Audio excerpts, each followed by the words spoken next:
the twilight, these sisters discuss the paranormal and the unnerving. They are known as the ParaSisters.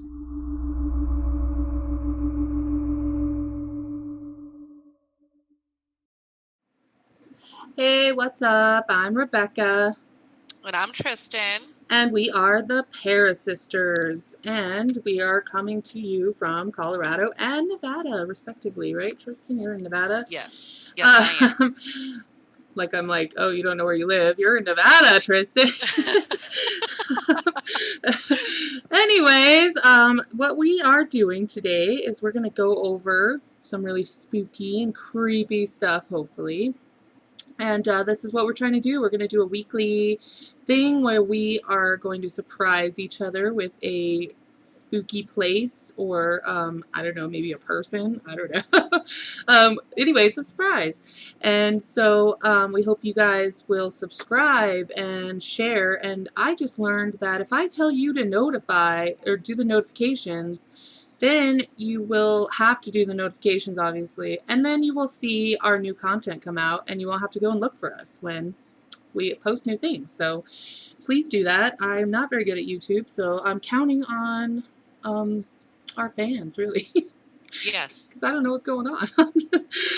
I'm just talking like I always do. So. I just spotted a Sasquatch in the house. Oh, shnikes. Is it the Great North American Sasquatch? It is. It is. He's from Nevada. Oh, he's a desert Sasquatch. Does he have camouflage? Did you see him? He just walked by. Yep. Does he have sand camouflage? He's covered with sand. Desert camoed. He's got blonde hair instead of brown. No, he is brown. Oh, that's okay. That's pretty cool. Yes. All right, so Tristan, you have no idea what my subject was, do you? No, and I'm really very excited to find out. Okay, so I have quite a bit stuff to talk about. I don't know if you can see this. I've handwritten a small book in preparation for today. And so I'm just going to go ahead and tell you that it is called the Croke-Patterson Inn. And it is supposedly one of the most spiritual, that's not my word, this is the word I found on the internet, places, and I don't think they mean spiritual like godly, I think they mean more like the spirit world. Right. In Denver. It's also one of the oldest surviving residences of the city of Denver. Of course, Colorado is a very old state.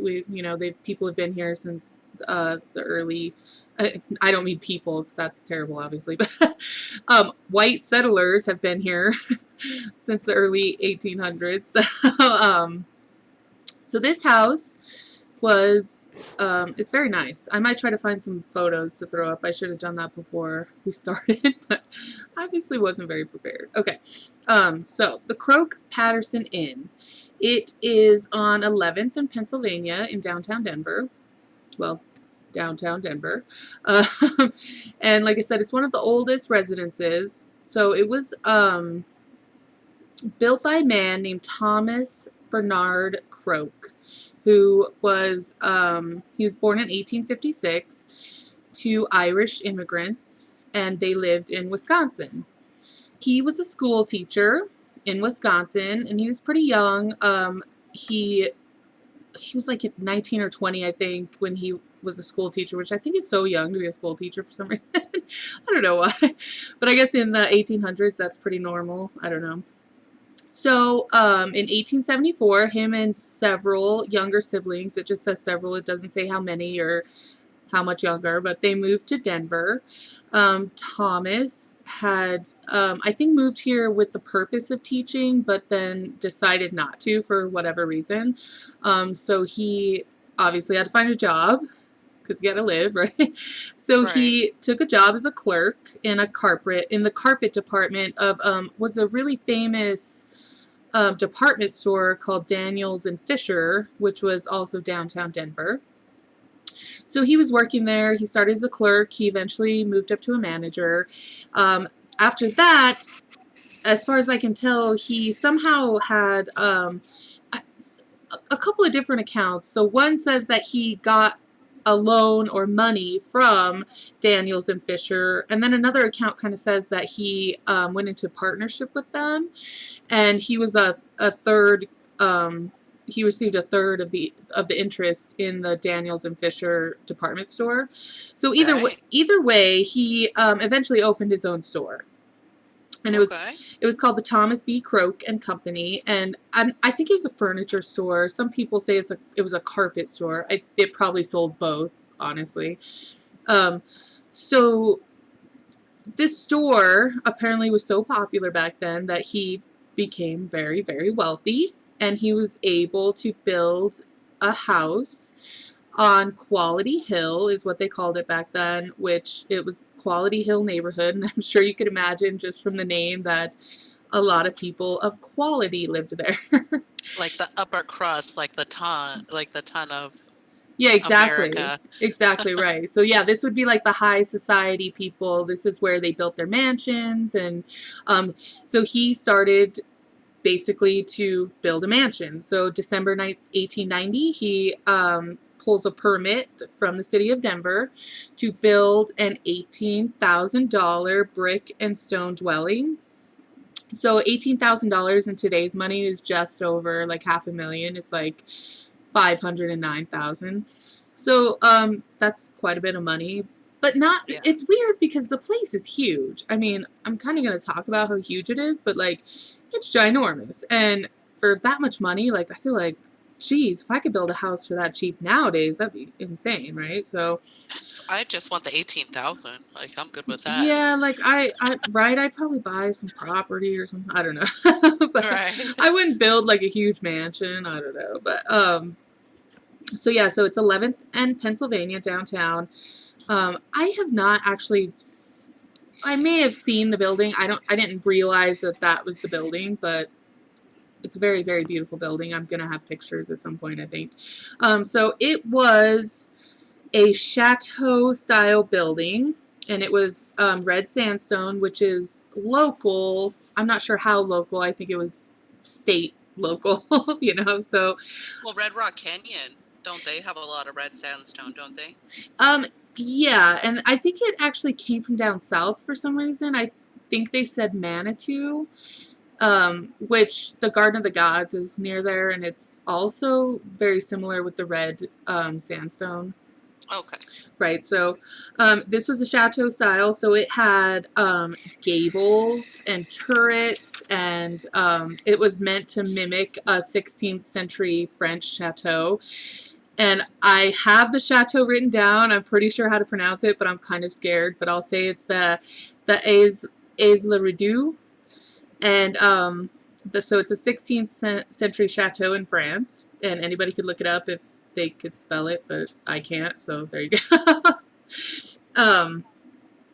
So today, the mansion is considered one of Denver's finest examples of the chateau-esque style, and it is the only surviving mansion in Denver, unfortunately, of that style. There were 3 other ones that were torn down, sadly, so, you know, but I hate when they destroy history. It's awful, right? I'm like, It is awful. I don't understand why they do it. I think they like go through and they say, well, this is old, let's get rid of that. And I'm just like, I don't know why, but it's bullshit, really. It really is. I think they should be punched in the throat, but I don't. I was gonna say further south, but throat works for me. They're like, let's hit them in the family jewels. Okay, so Croke hired a contractor named J.M. Cochran, who I'm assuming is famous. I didn't do too much research about him because I didn't really care. But he also hired the noted architect Isaac Hodgson Jr., who designed, he was pretty famous for designing these types of homes, the chateau-esque style. So he did one that was just a couple of blocks away, which got torn down. And then he's also built a couple in Portland and Omaha. So this is a huge house. Like, it is huge. It is 3 stories of the main house, and then it also has a full basement. it is, the facade is, it looks like a castle. It's got turrets and spires and finials and dormers, and it has bay windows, and it has all these arched doorways, and of course a ton of like woodwork inside, like beams, and it's really nice. They even had an archway that connected the main house to the stable house or the carriage house, and the carriage house is an exact miniature of the main house, which I thought was really cool. It has I love this place already. I've never even seen it, and I freaking love it. It's so pretty. I wish I would have sent you pictures, but I'm an idiot, so it is what it is, I guess. Maybe you could do open a Google window and do a little side search. I don't know. I could, yeah. Yeah. So it has all of its original, for the most part, stained glass window. It has a library. It has a parlor. It has a dining room. And they all have their own fireplaces. And there's also a fireplace in the entrance hall, which is huge. It's a huge entranceway. And it has this beautiful grand staircase. And it has this gorgeous fireplace. And I think I'm not sure about the new renovations, but they tried to keep all the old tile work around the fireplaces, and I think they really wanted to maintain that original. I love that. Yeah, no, totally love it. So there were 8 or 9. I think there's 9 bedrooms, a child's playroom, and there's even a grand ballroom in the basement. Which, yeah, it's crazy, right? So. In 1887, Thomas's wife, Margaret, dies. So he moves into the house with just his children and his parents. Oh. So his mother dies shortly after they move in. And I'm not sure if she dies in the house or not. But she dies pretty quickly afterwards. So... historians agree, for the most part, that he lived there for about 6 months, and then he trades the house to someone else named Thomas Patterson.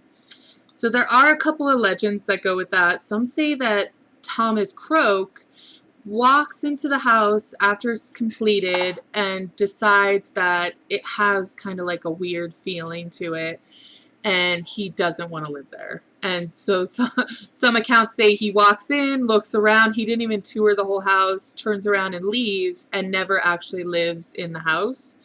And then some claim that he had some trouble in the market, he lost a ton of money in silver, and so he just decided that the house's upkeep was going to be too much, so he didn't even move in. But like I said, I think historians pretty much agree he lived there for 6 months and then decided to move out. Ah.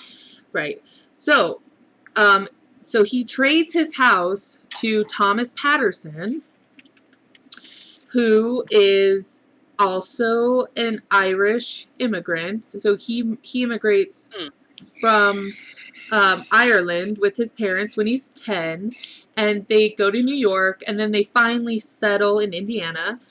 He served in the 11th Infantry during the Civil War, and he became a lawyer in Indiana, and he eventually moves to Denver, where he continues his law career, and he actually becomes a journalist he actually buys a newspaper, and it's the Rocky Mountain something, and then I think he also had a controlling stake in the Denver Post or something. I don't remember exactly what it is, but then he ran for political office, eventually becoming a congressman and a senator. So in like I said, that guy's impressive. No, yeah, totally, right? He's an Irish immigrant, and Irish people had it pretty bad back then. So very bad for him to move from Ireland when he's a kid and then become a lawyer and then become a congressman and a senator. That's impressive. I'm it's just impressive. So like I said, in 1893 he purchases the mansion, and they actually do a trade.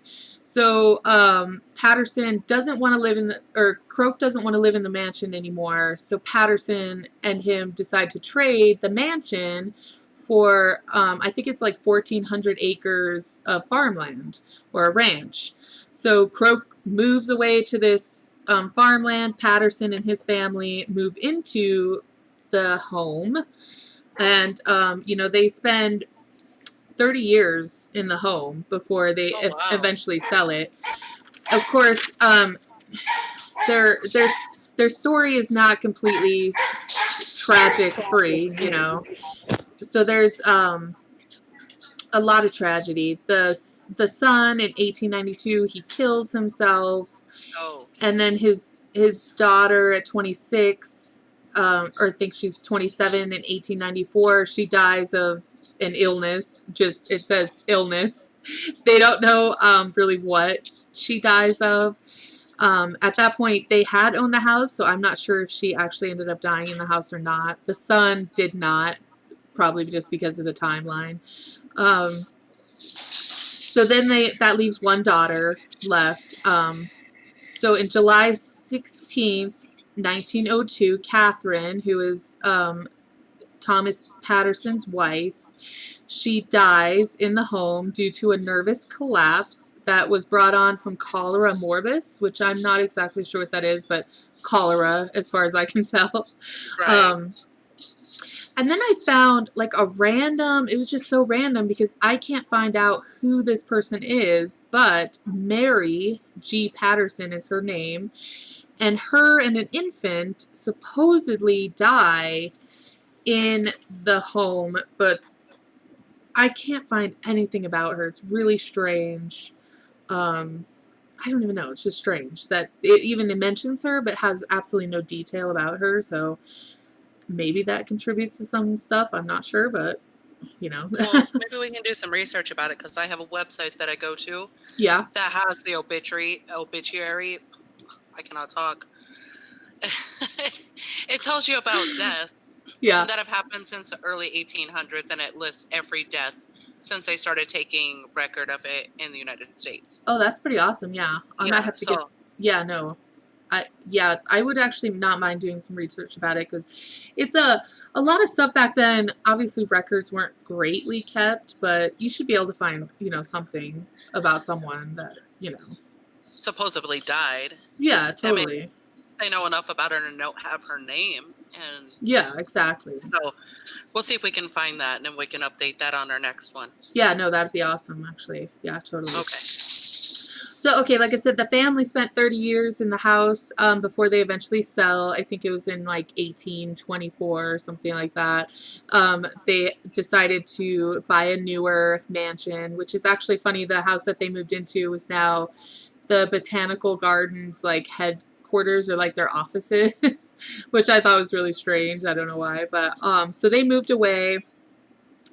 And so they sold the house to a realtor company, and I think they owned it for quite a while, but in the years, it was a lot of different things. So right after they sold it in 1929, it was a school for orchestra, it's weird because it's like a house, Right. So it was a school for orchestra. It was a radio station at one point, and then it eventually was turned into apartments. And it was apartments for quite a while. I think there were like 7 apartments in the building. And then somebody came along and turned it into office spaces. So in 1972, of course, the Croke-Patterson Mansion is all these things in that time period. So in 1972, another mansion was demolished, which kind of gets people like really upset. They're like, stop doing this. And then they start looking around that there's all these beautiful buildings that they want to save. So they this woman, her name was Mary Ray, and she was a realtor, and she fell in love with this house. She saw it, and she decided that she had to have it, so she ends up buying the house, and she saved the house's life. I mean, if it weren't for her, it would have totally been demolished. Oh, good for her. Yeah, no, totally. And she actually, she kept it as apartments. She never lived there, but she kept it as apartments for, I'm not exactly sure how long, but in 1973, it was listed as a Denver landmark, and it was also added to the National Register of Historic Places. Nice. So it will obviously never be torn down, thankfully. So in 2011, the mansion is sold again, and the renovation begins to convert this to a beautiful upscale bed and breakfast, which is actually what it is now. Brian Higgins, he is the owner. I'm not sure if he's the current owner because I actually saw that this house was for sale in 2017 or 18. So I'm not sure if he sold it or he had it on the market and then decided not to sell it. But in 2011, he was the one that owned it, and he was a director and an architect, which is a really weird combination, I think. But yeah. right. So, and he decides that he's going to start making a documentary about the renovation of this really old, beautiful building. And it's called The Castle Project. And it actually ended up turning into like a paranormal, like, film where he has apparently all these people, all these, researchers come in and try to, like, figure out what's going on in the house. So, yeah, that's pretty much the modern history. So it is a bed and breakfast. It's insanely expensive to stay there, but it's so nice. And I will be staying there at some point. Hopefully not alone. I won't be there alone, but I know Andrew won't go with me because he's afraid of ghosts. No, this is going to be on our tour. Yes, most definitely. Yeah. So this will have to be one of the stops in Colorado for sure. It's very expensive, but maybe we can afford to stay one night there. Hopefully if we tell them that we're doing it for like study purposes. Oh, right. Like, yeah, like they'll give us a break, a discount. Maybe. I feel like I want to book it now because with COVID, there's a lot of cheaper prices. Could you imagine? I want to book this for 10 years out, please. They'd be like, no. and I want this discount price. It's $39 a night. I gotta exactly have this right. Discount price. 10 years from now, I need to pay $39 a night, please. Yes. I will even prepay if you want.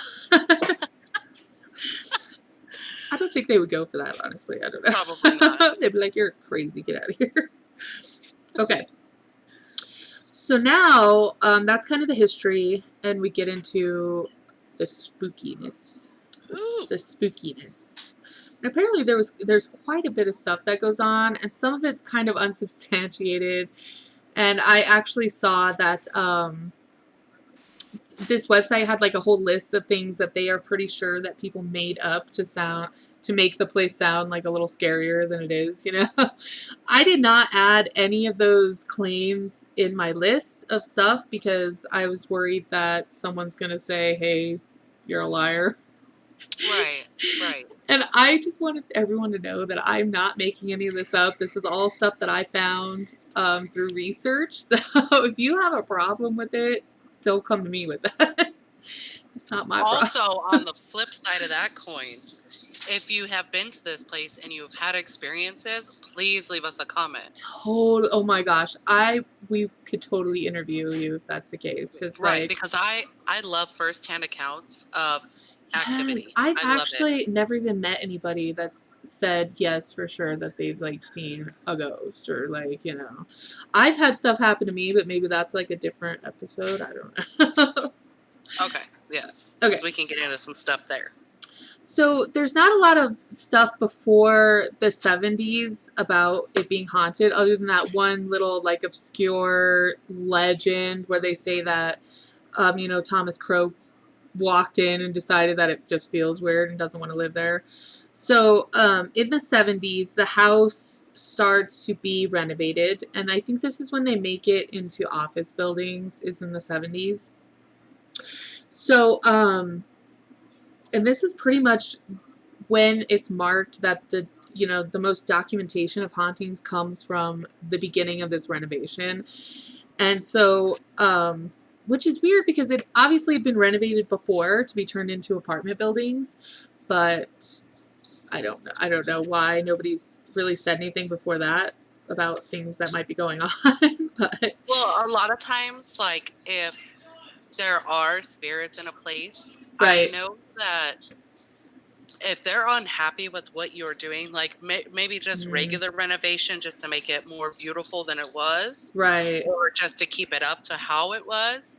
But when you go start changing it from its original purpose, I know a lot of spirits get angry about this. I have actually read a lot about that kind of phenomenon going on when you change the basic principle of the property. Yeah, no, I've heard that too. That like spirits or like I don't even want to say spirits, but like the energy of the house doesn't like that you are messing with its domain pretty much, so they get kind of mad about it.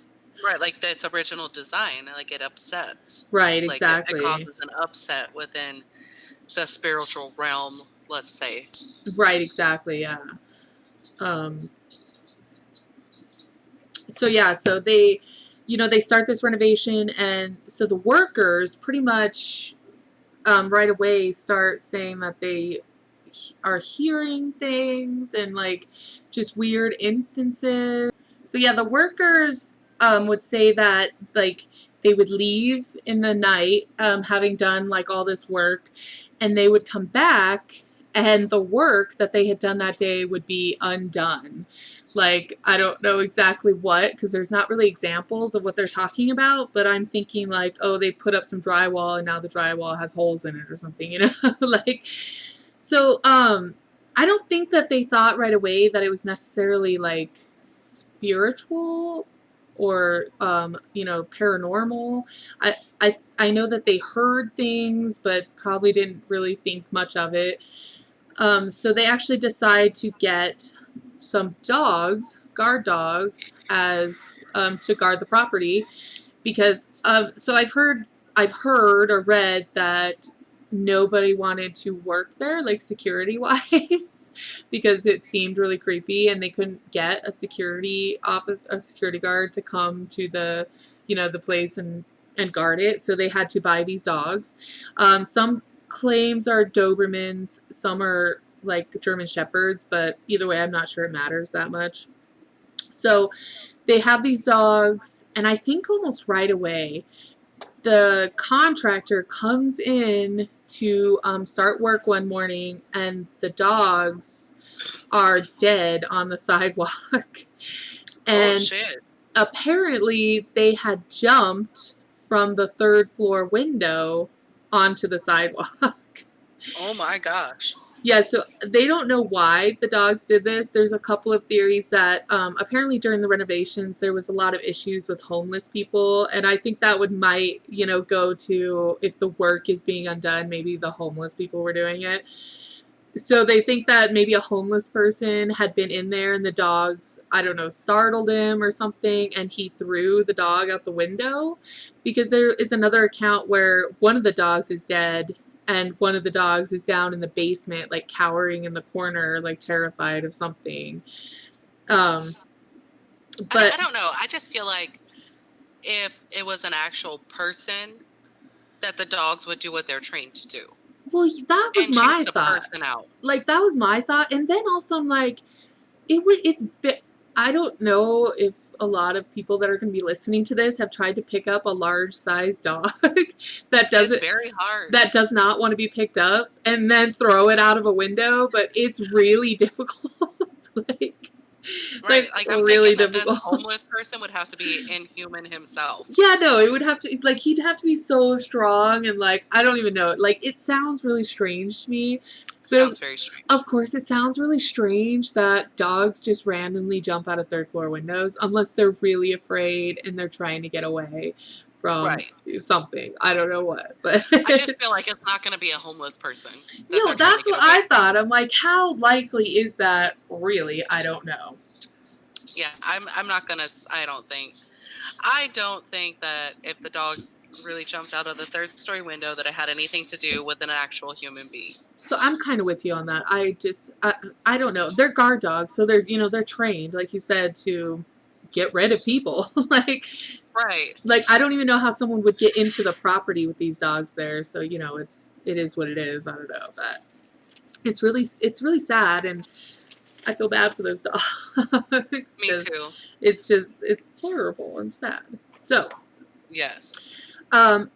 I guess all this stuff just keeps happening, but they eventually complete the construction of the offices, and the offices open. But the activity does not stop there. So, people that are working in the offices are claiming that a lot of weird stuff is happening. So, equipment like typewriters and copy machines and even telephones will just start operating on their own. So, like the telephones would probably start ringing, and copying machines would just start. The weirdest part would be the typewriter, like clicking away. Yeah, like by itself in an empty room. Like they're really specific that the room would be empty, and they're hearing all these weird sounds.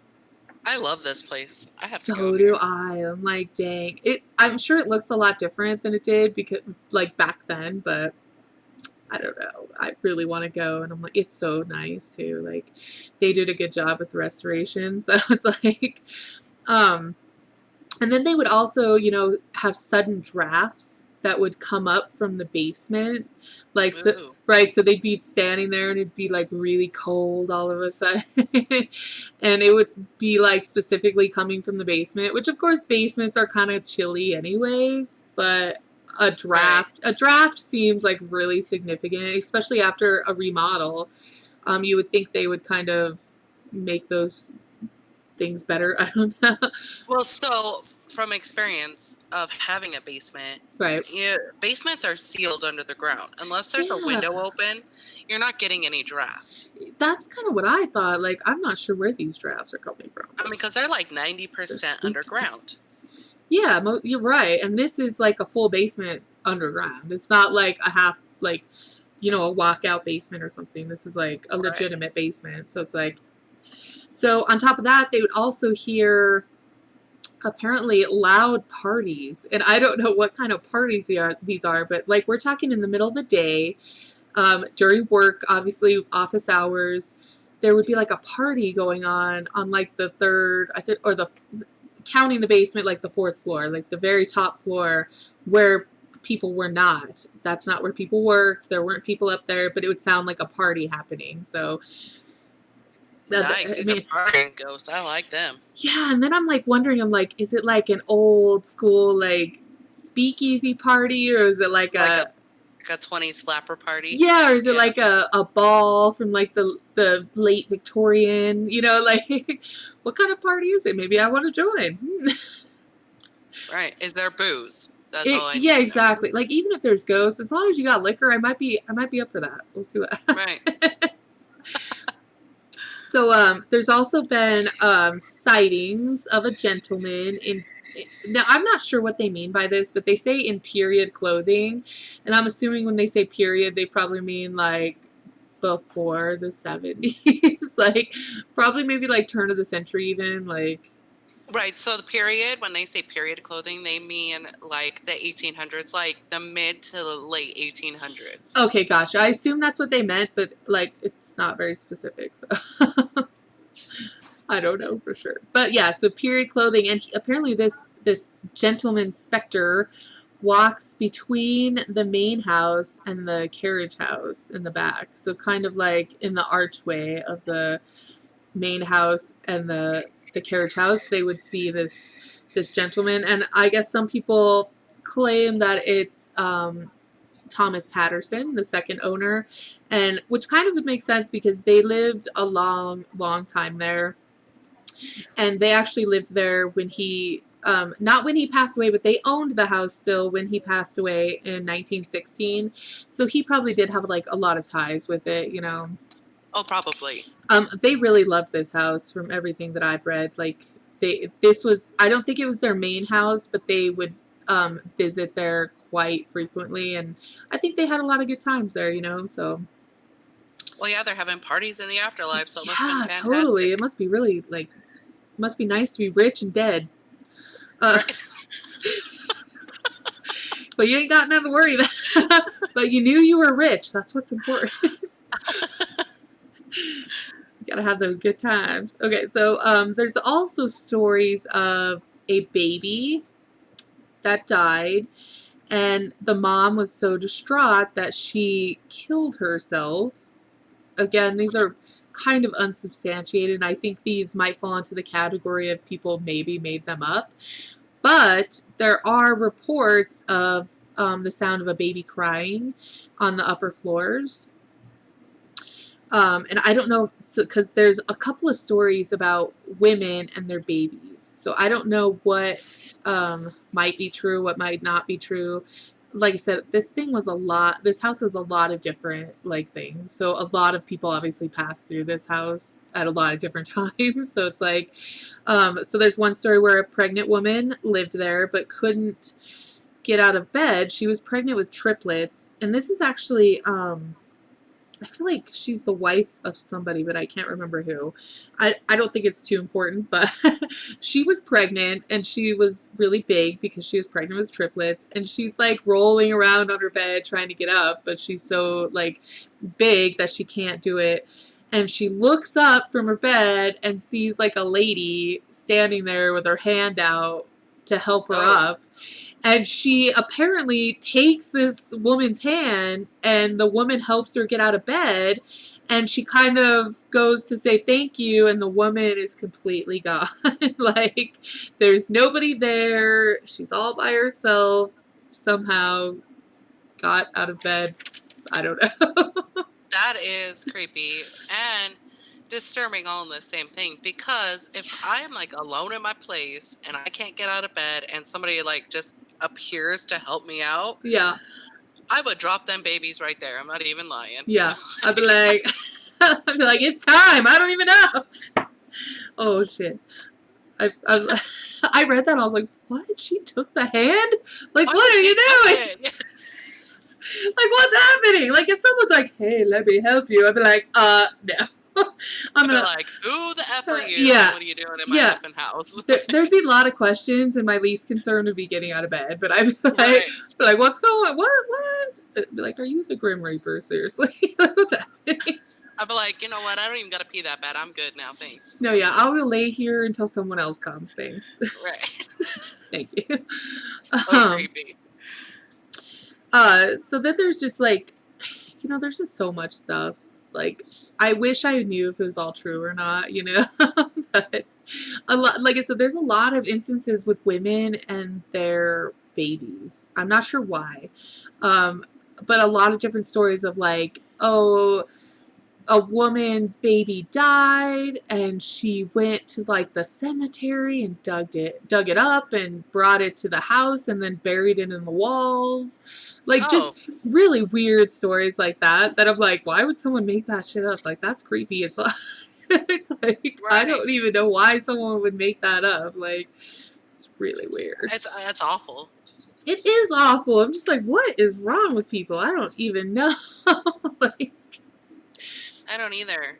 Yeah, no. But you know what? I have heard stories about people who live in houses that a woman and her baby died like in birth or whatever, Right. And I think it's a very common story where the dead woman, the ghost of her, the spirit, actually helps women who are pregnant or have young children or babies in the house. Like, I have seen very compelling footage of a baby laying in the bed, and it's the same situation where a woman and her baby had died in the house. Right. And very compelling footage of a baby monitor, like one of those camera monitors. Yeah.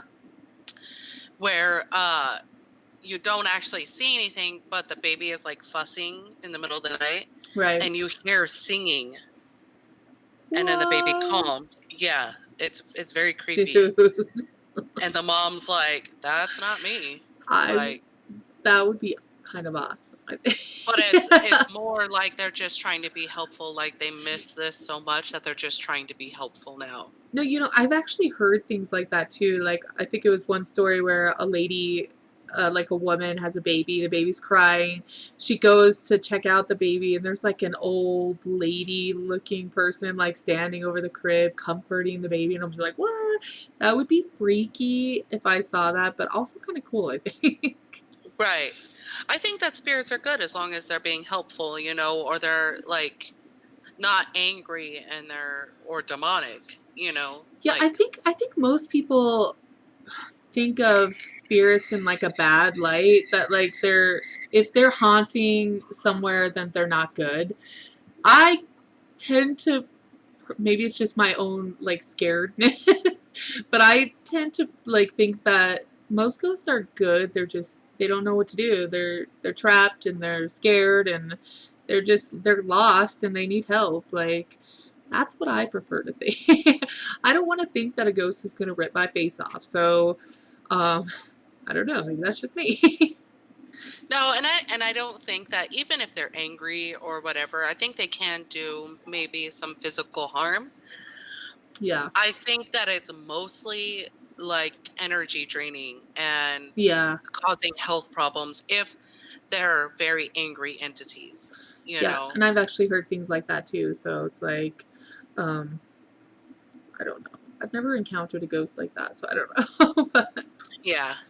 So what else do we got going on at this house? I love this house. so there's one last thing, and it was I'm not sure exactly what year. I think it was like 2002. For some reason, I didn't write it down because again, I'm an idiot. So they call it the Boo Zoo, and it's KOA 850. I got a shout out for KOA. It's the local radio station, and they do a Boo Zoo, and so they do tours of like haunted and creepy places for Halloween. And I think it's like sometimes they do like live segments from like the creepy place that they're at. So a member of the radio station like team, the crew, decides like they all go to this house, and so he decides he's gonna sleep in the basement. So he goes down to the basement, and I think he's kind of like checking it out, looking for a place that he's going to bunk down for the night, And I guess he looks over in the corner and he sees a figure standing next to the fireplace in the corner. And at first he thinks it's a person, and then he kind of does like a double take, and it's just a head floating like near the fireplace. Oh, I seriously got the chills. Yeah, so he's like, you're right, he like looks over. Could you even imagine that there's just a head floating? Like, I would nope the hell out of that place. right, I Like think, I would, yeah, exactly. I think like specter body parts are like the creepiest right? Just like things. floating Like, heads, yeah, exactly. So, just feet. Yeah, it's weird. yeah, exactly. Like, oh, there's like a leg, or like what? So yeah, so like of course he like freaks out, and he like, apparently there's not supposed to be anybody in that. I don't know if they segment themselves off, so like it's like one person per part of the house, but he pretty much realizes that nobody's supposed to be there.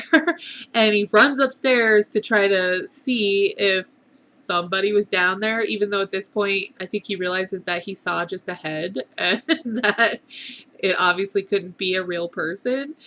So I guess guess they spend the night there. They do their broadcast and all that. Well, the next day, one of the children of the owners says, yeah, that's where we always see a man standing when we're in the basement. And yeah, so that's pretty much the last like story. I'm interested to see the castle project, to see if the newest owner has any like actual stuff that he says. I think there's not a lot of reports about it because there is the movie, so I think they want people to watch that, I'm actually really excited. I wrote it down in my notes here. Yeah, totally. I really want to look for it and see if I can watch it, so, just to see, like, I think Heck, yeah. well, it's interesting that it turned, it was, oh, we're going to film the process of this renovation, and it turns into, like, this paranormal ghost hunting thing instead. So, Documentary. yeah, exactly. So I'm kind of interested to see what he has to say about it. But that's really the last like publicly reported instance that I could find. So all in all, I think this house is pretty damn creepy. Yeah, for sure. And just something that big and that old, it Yeah, automatically has a creep factor.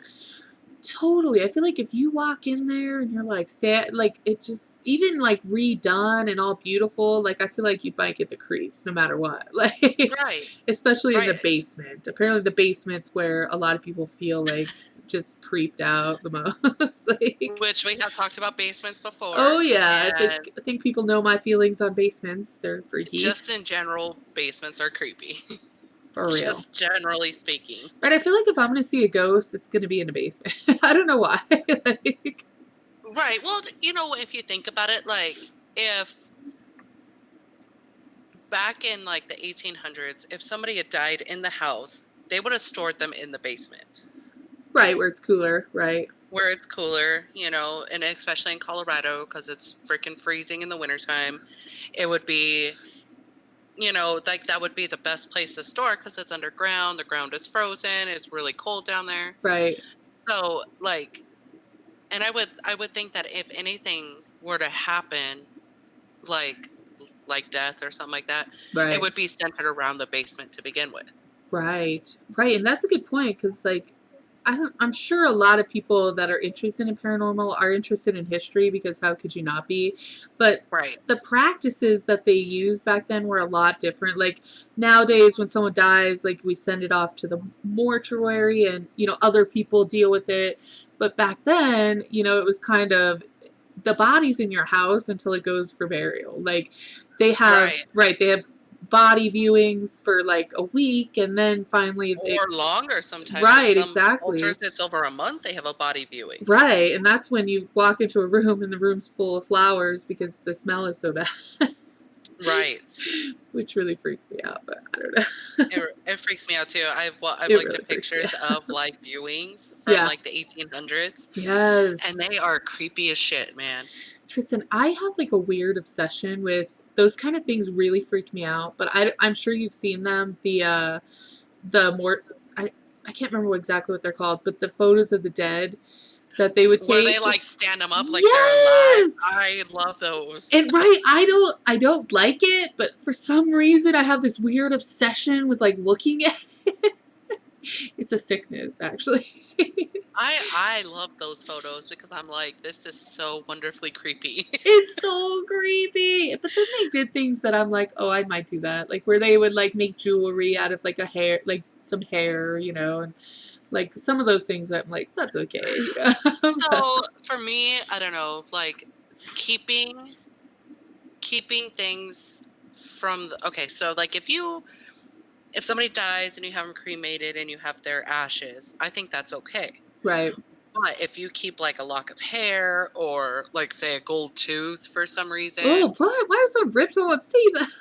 man, I've read some weird stories. I don't like that. But like if you like, I don't think that you should keep the things of the dead because I think that anchors them here. So that's really interesting because like a lot there's like a lot of like stuff happening paranormal and you like learn that your great grandma kept like a locket of her mother's hair or something and it, you know, I think that might actually be true. Like Well, I think it is too. I mean, even if you like take like these haunted dolls, yeah. right? Okay, so like a lot of times in like the early, like in the 1700s, early 1800s, when they made dolls for children, they actually used the children's hair Freaky. or hair of a family I member. don't like that. Right. So I'm like, you're anchoring that person now to the earthly realm. That's an interesting, yeah. So these dolls that are like 100, 200 years old Right. could very well have real human hair connected to them. Oh, And then like of course these people are no longer going to be alive. So now you have these dolls with real human hair and now that person that the hair belonged to is now anchored to this doll. That's why the doll is haunted. Right. And like honestly, these things I think they should just be burned. Yeah, I probably would agree with that. Get rid of, you know what I mean?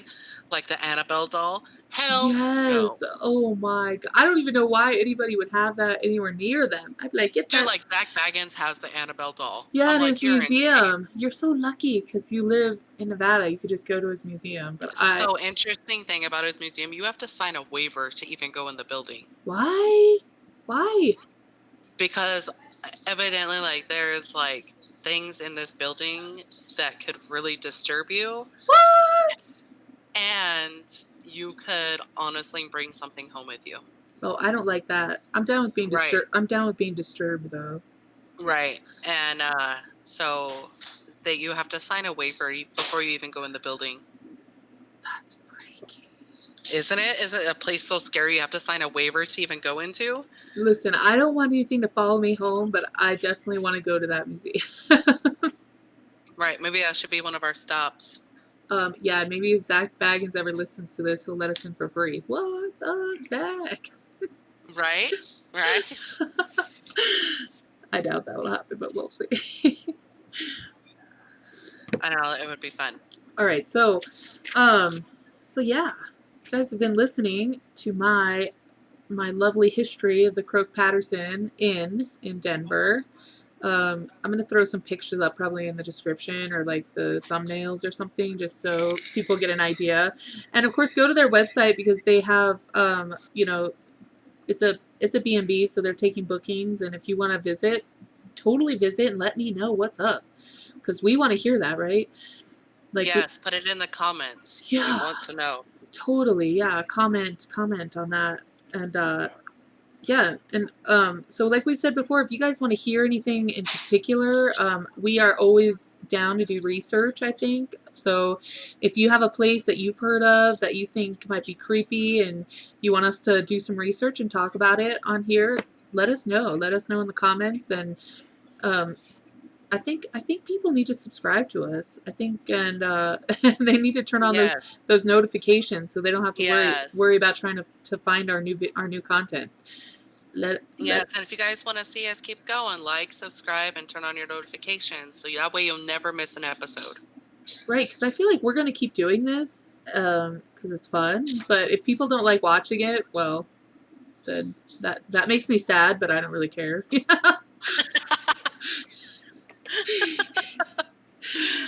Yes. Just don't tell me you don't like it.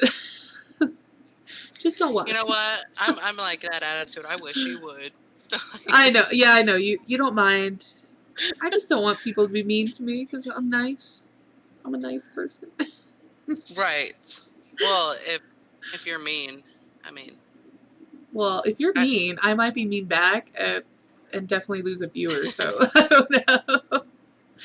I don't know. I got some very big boys on my side, so you better not be mean. Your house is full of boys and a tiny little pixie girl, so. Right.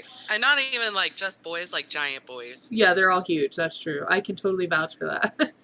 I don't know if when we load this, they'll be able to see in the background. They're like moving furniture through my house right now behind me. Yeah. Or not right now, but they were moving furniture through my house. They're like carrying big ass beds through the house. Yeah, so I did see that, and that's a warning to anybody that thinks to be mean to us. Right. That could be your body later, so watch it. Right. It's on the couch. I'm just kidding. I'm not threatening anybody. Seriously. Well. And if you were, it'd be okay. Yes, because it wasn't a direct threat. So it's right. Cool. It's cool. So anyway, I think we're gonna end this here. I'm Rebecca. And I'm Tristan. And you have been listening to the ParaSisters. And make sure you subscribe and do that notification bell. Thanks, guys. For sure. We'll check you out next time. Yeah, on the flip side.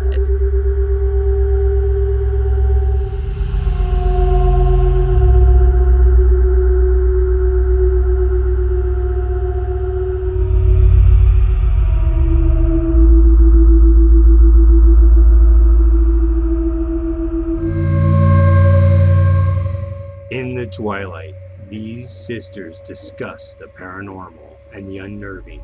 They are known as the ParaSisters.